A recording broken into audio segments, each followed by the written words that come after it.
New at 11, and we've got some good news to share. A young man was missing from Delray Beach this morning, but he was quickly found, and police are crediting social media. WPTV News Channel 5's Andrew Ruiz is standing by live with the new information that he's been gathering this morning.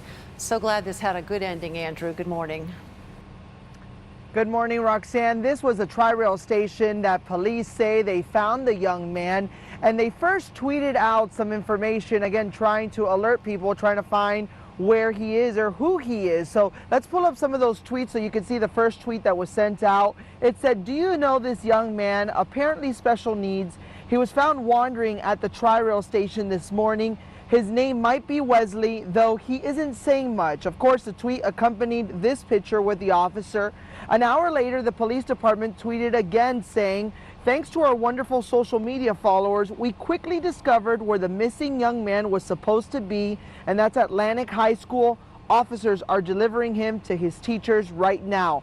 At this time, we do not know if his parents have been in touch with officials. We do know that DCF has been contacted as part of this investigation. The good news is he is where he's supposed to be. We're live in Delray Beach. I'm Andrew Ruiz for WPTV News Channel 5.